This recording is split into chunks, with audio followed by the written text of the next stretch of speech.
بسم اللہ الرحمن الرحیم۔ ایاک نعبد و ایاک نستعین۔ آپ سب کا شکریہ کہ شارٹ نوٹس پہ آپ سب آئیں۔ جس طرح آپ سب کو معلوم ہے کہ آج وفاقی حکومت کی طرف سے تمام صوبوں کے وزراء کو بلایا گیا تھا، جو نیشنل اور ریجنل کرائسس ہے اس حوالے سے ایک میٹنگ ہونی تھی۔ باوجود اس کے کہ جو طریقہ کار پاکستان کے سب سے بڑی سیاسی جماعت پاکستان تحریک انصاف کے ساتھ ہو رہا ہے، باوجود اس کے کہ پاکستان کے سابقہ وزیر اعظم جناب عمران خان صاحب اس کے ساتھ جو ہو رہا ہے، باوجود اس کے ان کی اہلیہ کے ساتھ بشرا بی بی کے ساتھ جو ہو رہا ہے، باوجود اس کے کہ اس کی بہنوں کے ساتھ جو ہو رہا ہے، اس کی پارٹی کے ساتھ جو ہو رہا ہے، اس کے کارکنوں کے ساتھ جو ہو رہا ہے، مسلسل 3 سالوں سے پاکستان تحریک انصاف کو دیوار سے لگایا جا رہا ہے۔ تمام تر ظلم، جبر، فسطائیت، دنیا میں ایسا کوئی نام نہیں ہے ظلم اور جبر کا جو آپ دیں اور وہ پاکستان تحریک انصاف کے کارکنوں کے ساتھ، لیڈرشپ کے ساتھ، لیڈر کے ساتھ، جناب عمران خان صاحب کے ساتھ، ان کی فیملی کے ساتھ ہوا نہ ہو۔ لیکن اس کے باوجود پاکستان تحریک انصاف کی صوبائی حکومت نے، عمران خان صاحب کی پارٹی نے، عمران خان صاحب کی صوبائی حکومت نے یہ فیصلہ کیا تھا کہ ہم پاکستان کے لیے اور پاکستانی قوم کے لیے اس میٹنگ میں شرکت کریں گے۔ لیکن بدقسمتی سے وجوہات تو بیان نہیں کی گئی، لیکن آج کی میٹنگ کو منسوخ کر دیا گیا ہے اور آج کی میٹنگ نہیں ہو پائی۔ میں حیران اس بات پر ہوں کہ جب بھی کسی ملک پر کرائسس آتے ہیں تو اس ملک کا وزیر اعظم اپنی قوم کو، اپنی پارلیمان کو اعتماد میں لیتا ہے، لیکن ریجنل حالات جو چل رہے ہیں اور اس کے اثرات جو پاکستان پر پڑ رہے ہیں، ہم نے کسی کو نہیں دیکھا کہ انہوں نے قوم کے سامنے آ کر قوم سے خطاب کیا ہو، ایک جمہوری انداز اپنایا ہو، پارلیمان کو اعتماد میں لیا ہو، بلکہ بند کمروں میں فیصلے ہو رہے ہیں جس کا علم کسی کو بھی نہیں ہے۔ لیکن جو بھی فیصلہ ہوگا، جو بھی فیصلہ کیا جائے گا، یہ ان کے دماغ میں ہونا چاہیے کہ اس کا اثر صرف ایک خاندان پر نہیں پڑے گا، اس کا اثر صرف ایک ادارے پر نہیں پڑے گا، اس کا اثر پورے پاکستان پر پڑے گا، پورے پاکستانی قوم پر پڑے گا۔ تو جب ایک خاندان یا ایک ادارے پر کوئی اثر نہیں پڑے گا، پورے پاکستان اور پاکستانیوں پر اس کا اثر پڑے گا، تو پورے پاکستانی قوم نے ووٹ عمران خان صاحب کو دیا ہے، پوری پاکستانی قوم عمران خان صاحب کی پارٹی کے پیچھے کھڑی ہے، پوری قوم یہ چاہتی ہے کہ پاکستان کے فیصلے قوم کا عظیم لیڈر جناب عمران خان صاحب کریں، نہ اس کی پارٹی کو اعتماد میں لیا گیا ہے۔ اور ہم کسی بھی فیصلے میں نہ شریک ہیں، نہ ہی ہمیں کسی بھی فیصلے میں اعتماد میں لیا گیا ہے، اور نہ ہی ہمیں اس کی کوئی خبر ہے۔ اس کے ساتھ ساتھ اس سے پہلے میٹنگ میں مزمل صاحب نے شرکت کی تھی، کیونکہ میری کیبنٹ میٹنگ تھی تو میں اس میں شرکت نہیں کر سکا۔ اس میں کچھ فیصلے کیے گئے تھے کہ ہم نے آسٹیریٹی میئر لینے ہیں، ہم نے پاکستانی قوم کا پیسہ بھی بچانا ہے، اور ہم نے جو ہے پیٹرول کو بھی تھوڑا کم استعمال کرنا ہے، کیونکہ جو حالات چل رہے تھے اس کے مطابق یہ فیصلے ہوئے تھے۔ ہم نے اس میٹنگ میں بتایا، مزمل صاحب نے بتایا کہ جو فیصلے آپ ابھی کر رہے ہیں یہ فیصلے ہم پہلے کر چکے تھے۔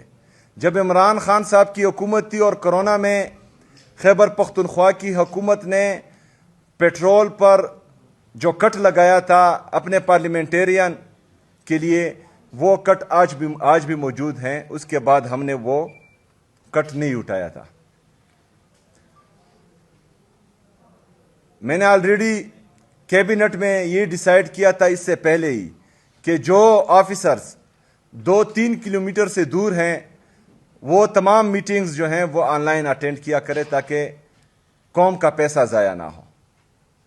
یہ سارے فیصلے ہم آلریڈی کر چکے تھے. گاڑیوں پہ بین اور وہ ٹریول بھی. گاڑیوں پر ہمارا بین ہے. کوئی بھی کسی بھی پارلیمنٹیرین کے لیے یا بیوروکریٹ کے لیے ہم نے کوئی نئی گاڑی نہیں خریدی. باہر ملک کے ٹریول پر بین ہے. جب انتہائی زیادہ ضرورت ہوتی ہے اور ہمیں لگتا ہے کہ جانا چاہیے تو کیبنٹ سے اپروول لی جاتی ہے, اس کے بعد ہی کوئی جا سکتا ہے. ایک طرف ہم پاکستان تحریک انصاف اور پاکستان تحریک انصاف کی حکومت مسلسل اپنی قوم کا سوچ رہی ہے, پاکستان کا سوچ رہی ہے. دوسری طرف 7 مہینوں میں $5 ارب سے زیادہ قرضے لیے جاتے ہیں اور شاہ خرچیاں اتنی کہ 12 ارب روپے کے جہاز لیے جاتے ہیں. ایک طرف $5 ارب قرضہ لیا جاتا ہے, پھر اسی قرضے سے 2 پائلٹ ہائر کیے جاتے ہیں جس کی تنخواہ $70,000 سے زیادہ ہوتی ہے اور اس کو انہی قرضے کی ڈالر میں سے تنخواہیں دیے جاتے ہیں. انہوں نے اپنی شاہ خرچیاں کم نہیں کرنی. انہوں نے قوم کو اعتماد میں نہیں لینا. ان کے پاس کوئی ویژن ہی نہیں ہے, ان کا کوئی منشور ہی نہیں ہے, نہ فکر بھی نہیں ہے, نہ پاکستان کی نہ پاکستانی قوم کی, کیونکہ ان کو پتا ہے کہ 17 سیٹوں سے ہماری حکومت آ جانی ہے. ہم نے جو ہے تھوڑا سا چیری بلوسم لگا دینا ہے تو کام بن جائے گا. تو جب پاکستان کے فیصلے, جمہوریت کے فیصلے ایسے ہوتے ہیں تو پھر کوئی بھی پاکستان اور پاکستانی قوم کا نہیں سوچتا. اور جن کے لیے تمام ادارے مفلوج کر دیے جاتے ہیں, جن کے لیے جمہوریت سے لگے ہوئے, چاہے وہ صحافت ہے, چاہے جوڈیشری ہے, چاہے نیب ہے, چاہے کوئی بھی ادارہ ہے, وہ سارے مفلوج کر دیے جائیں اور ان کے ہر غلط کام پر خاموشی در لی جائے, تو وہ پھر کیوں پاکستان کا سوچیں گے؟ وہ پھر کیوں پاکستانی قوم کا سوچیں گے؟ بالکل بھی نہیں سوچیں گے. تو میرے خیال میں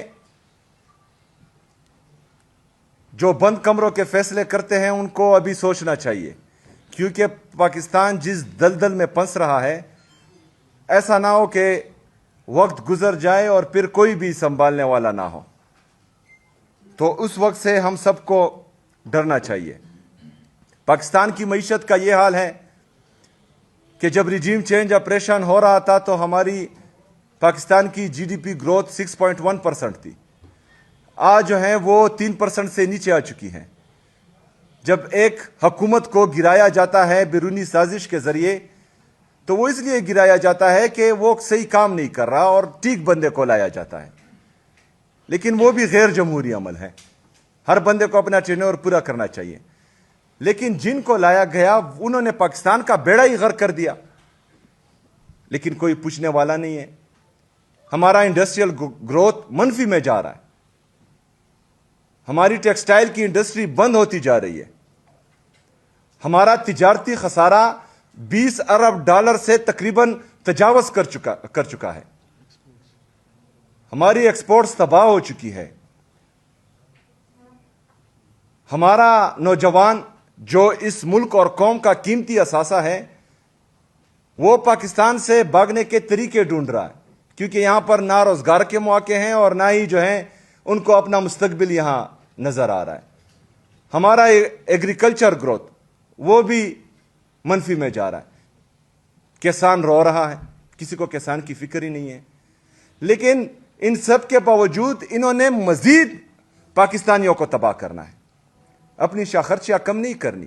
12 ارب روپے کے جہاز خریدنے ہیں, اس کے لیے $70,000 کے پائلٹ ہائر کرنے ہیں. لیکن بوجھ کس پر ڈالنا ہے؟ پاکستانی قوم پر.